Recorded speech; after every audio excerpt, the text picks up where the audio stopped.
আসসালামু আলাইকুম প্রিয় চাকরি প্রত্যাশী ভাই এবং বোনেরা। এই মুহূর্তে যে যেখান থেকে আমাকে দেখতে পাচ্ছেন সবাইকে আন্তরিক অভিনন্দন এবং শুভেচ্ছা জানিয়ে শুরু করছি আজকের ভিডিও। বরাবরের মতো রিকোয়েস্ট থাকবে যে যেখান থেকে এই মুহূর্তে আমাকে দেখতে পাচ্ছেন প্লিজ এই ভিডিওটাতে একটা লাইক করে দিবেন এবং অবশ্যই চ্যানেলে প্রথমবার হয়ে থাকলে চ্যানেলটি সাবস্ক্রাইব করে পাশে থাকার জন্য বিনীত অনুরোধ জানাচ্ছি। আজকে কোন বিষয় নিয়ে কথা হবে অলরেডি ভিডিওর টাইটেল এবং থাম্বনেল দেখে বুঝে গেছেন, তারপরেও বলে দিচ্ছি। আজকে বিষয়ে আলোচনা করব সেটা হচ্ছে আগামী যে বাংলাদেশ সেনাবাহিনীর যে অসামরিক যে নিয়োগটা হবে সেইখানে কি জেলা কোঠা থাকবে কিনা? এই জিনিসটা আপনারা অনেকেই জানতে চেয়েছেন আমার কাছে। আমার হোয়াটসঅ্যাপে অনেকেই অনেক মেসেজ দিয়েছেন যে ভাই জেলা কোটা থাকবে কিনা বা জেলা কোটা সম্পর্কে যদি একটু সুস্পষ্টভাবে ধারণা দিতেন তাহলে খুব ভালো হতো।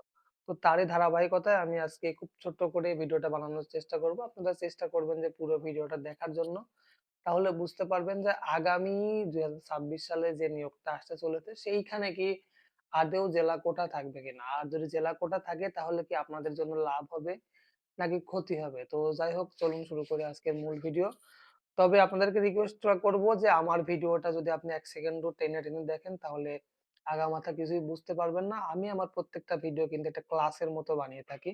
সো আপনি যদি ক্লাসে মনোযোগী হন তাহলে অবশ্যই অনেক কিছু জানতে পারবেন, শিখতে পারবেন। তো ১ম এই বলে রাখি যে ২০২৬ সালে যে নিয়োগটা আসতে চলেছে এইটা কেমন নিয়োগ হবে? এটা কি এই যে ২০২৫ সালের সেপ্টেম্বরে যে নিয়োগটা দিয়েছিল এরকম ৮৯৭ জনের মতো কি এত বড় পরিসরে নিয়োগ বিজ্ঞপ্তি হবে নাকি খুব ছোট্ট পরিসরে নিয়োগ বিজ্ঞপ্তি হবে? আপনারা হয়তোবা অনেকেই একটা কথা জানেন বা অনেকেই জানেন না যে পেটে বেশি ক্ষুধা থাকলে কিন্তু খাবার দেখলে বেশি খাওয়া যায় না, এমনিতেই পেট ভরে যায়। তো এইবার নিয়োগটা আসলে ছিল অনেকটা এরকম। কেন বলছি দেখেন ২০০০ লাস্ট ২০২১ সালে যে নিয়োগটা হয়েছিল করোনা প্যান্ডেমিক এর পর।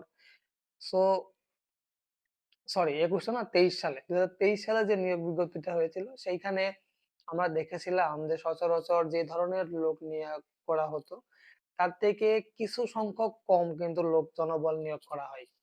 তারপর ২০২৪-২৫ সালে তো লাস্ট স্টেজে যে নিয়োগটা হলো অর্থাৎ অলমোস্ট প্রায় ২ বছর পরে নিয়োগ বিজ্ঞপ্তি প্রকাশিত হয় এবং এই ২ বছরের মধ্যে অনেক মানুষ কিন্তু এলপিআর এ গিয়েছেন, অবসরে গিয়েছেন।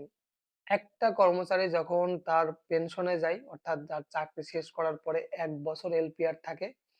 এই ১ বছর কিন্তু সে ফুল বেতনটাই পায় সরকারের কাছ থেকে। অর্থাৎ এই ১ বছর মনে করেন যে তার ছুটি। সে ডিউটি না করেও কিন্তু সরকারের থেকে সম্পূর্ণ আ মাসের সেলারিটাই কিন্তু পাচ্ছে। তো এই ১ বছরে কিন্তু তার সে পেনশনার হিসাবে পড়ে না। সে এলপিআর এর হিসাবে পড়ে। এলপিআর এর পূর্ণরূপটা কি এটা হয়তোবা আমার এখন মনে আসছে না। তো যাই হোক এই ১২ মাস বা ১ বছর যেটাই বলি না কেন, এই একটা বছর কিন্তু উনি সার্ভিসের মধ্যেই মনে করেন যে পড়ে। তো হঠাৎ করে তার ভ্যাকান্সি খালি না হলে কিন্তু তার পরবর্তীতে নিয়োগ দেয়া হয় না। সো এই যে ২ বছর নিয়োগ বিজ্ঞপ্তি বন্ধ ছিল, আপনারা যে নিয়োগটা এইবার পাইছেন এটা কিন্তু ওই ২০২২ এর পরে যে নিয়োগ আর হয়নি, সেই ২৩ এর নিয়োগ বরাবর কিন্তু এই যে ৮৯৭ জনের যে নিয়োগ বিজ্ঞপ্তিটা দেয়া হয়েছিল, এটা কিন্তু সেই নিয়োগ। অর্থাৎ মাঝখানে যে অলমোস্ট ২ বছর, ২ বছরের যে একটা গ্যাপ পড়ে গেছে, এই যে ২ বছরের মধ্যে কোন নিয়োগ বিজ্ঞপ্তি আসেনি। এই ২ বছরে যারা পেনশনে গিয়েছেন, যারা এলপিআর এ ছিলেন, যাদের চাকরির মেয়াদ ফুরিয়ে গেছে। তো আপনারা শুধু একবার কল্পনা করে দেখেন যে আগামী নিয়োগটা আরো কত বড় পরিসরে হতে পারে। অলমোস্ট এইবার যদি ৯০০-৮৯৭ জন হয়, আমার মনে হয় মেবি ওটা ১০০০-১২০০ র উপরে হবে মিনিমাম। তো ১,০০০ বা ১২০০ প্লাস যদি জনবল বাংলাদেশ সেনাবাহিনীর অসামরিক পদে নিয়োগ বিজ্ঞপ্তি প্রকাশ করে, এইবার ৮৯৭ জনের নিয়োগ বিজ্ঞপ্তি প্রকাশ করেছিল কোনরকম কোন জেলা কোঠা ছাড়াই। এবং এই জেলা কোঠা ছাড়া পরীক্ষার জন্য যত মানুষ অ্যাপ্লিকেশন করেছে তাদেরকে আসলে সমস্ত অ্যাপ্লিকেশন গুলা যাচাই বাছাই করে তাদের কাছে পাঠানো থেকে শুরু করে পরীক্ষা নেয়া, এটা কিন্তু কর্তৃপক্ষ এক প্রকার হিমশিম খেয়ে গিয়েছিল। তো অনেকেরই আমার কাছে বলতে মানে জানতে চেয়েছেন যে জেলা কোঠা থাকবে কিনা? জেলা কোঠা থাকবে কি না থাকবে এইটা নিয়ে এখনো পর্যন্ত মন্ত্রণালয়ে কোন রকম কোন সিদ্ধান্ত আসেনি।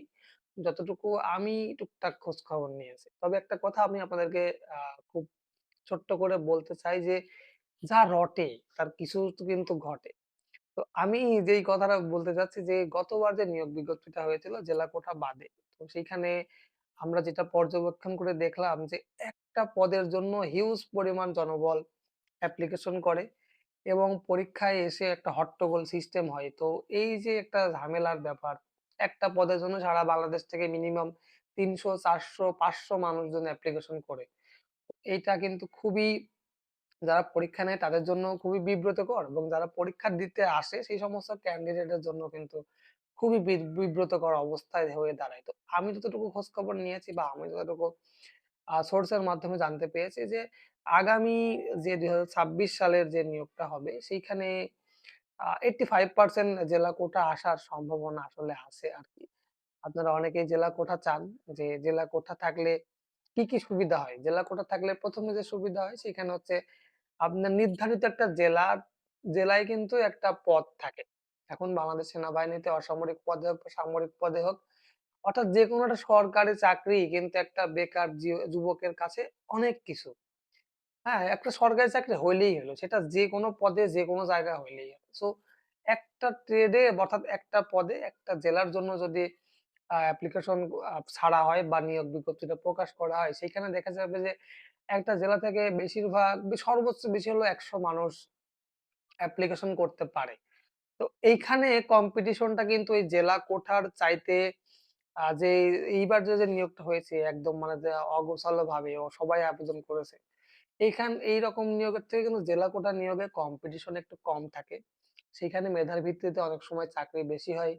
অনেকেই বলেন যে অদৃশ্য শক্তি অফিসারদের দেখা যাচ্ছে অফিসাররা তো ওইভাবে সুপারিশ করে না। যদি সুপারিশ করেও থাকে, একজন অফিসারের বাড়ি যদি কুষ্টিয়া বা রাজবাড়ী হয়ে থাকে, সে তো আর খাগড়াছড়ির মানুষের জন্য সুপারিশ করবে না।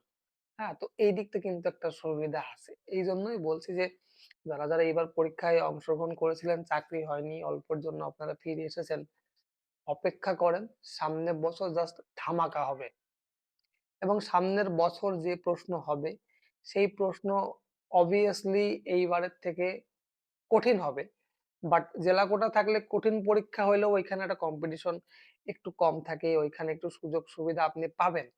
হ্যাঁ? দেখা যাচ্ছে যে অনেক সময় দেখা যায় যে আ একটা জেলা থেকে পরীক্ষা দিতে আসছে ১০ জন ১২ জন। সেখানে লোক নেবে ২ জন বা ১ জন। তো ১০ জনের ভিতরে চাকরি পাওয়াটা বেশি সহজ নাকি ১,০০০ জনের ভিতরে চাকরি পাওয়াটা বেশি সহজ? আশা করি আপনি যদি বিবেকবান মানুষ হন তাহলে আপনি এই প্রশ্নের উত্তর দিতে পারবেন যে ১০ জনের মধ্যে চাকরি হওয়ার পসিবিলিটি আপনার ১০% থাকে। অর্থাৎ ১০০% রে আপনি যদি ১০% করে ভাগও করেন তাহলে একেকজনের চাকরি হওয়ার সম্ভাবনা ১০% থাকে।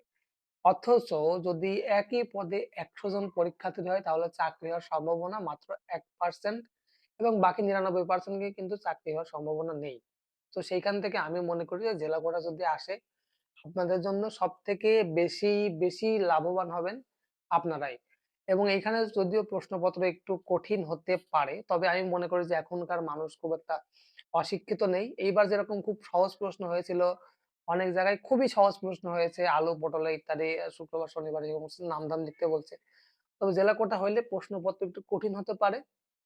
বাট বিশ্বাস করেন যে জেলা কোটার পর যদি হয়, তাহলে আপনাদের জন্য সবথেকে বেশি উপকারটা পাবেন যারা মেধাবী আছেন, যারা ভাইভা পর্যন্ত এইবার গিয়েছিলেন বাট পরবর্তীতে আর ডাক পাননি, তাদের জন্য সত্যি খুবই উপকার হবে বলে আমি মনে করি। তো যাই হোক ছোট্ট করে ভিডিও বানাতে যেয়ে আসলে পুরোটা আলোচনা করতে যাওয়ার পর না ভিডিওটা অনেক বড় হয়ে গেল। আপনাদের সবার কাছে ক্ষমা চাচ্ছি। এই পর্যন্ত যারা দেখলেন তাদের সবার কাছে আমার অন্তরের অন্তঃস্থল থেকে ধন্যবাদ জানিয়ে পরবর্তী ভিডিও দেখার আমন্ত্রণ জানিয়ে আমি রাজ আজকের মতো এখানেই বিদায় নিচ্ছি। সবাই ভালো থাকবেন, সুস্থ থাকবেন। আল্লাহ হাফেজ।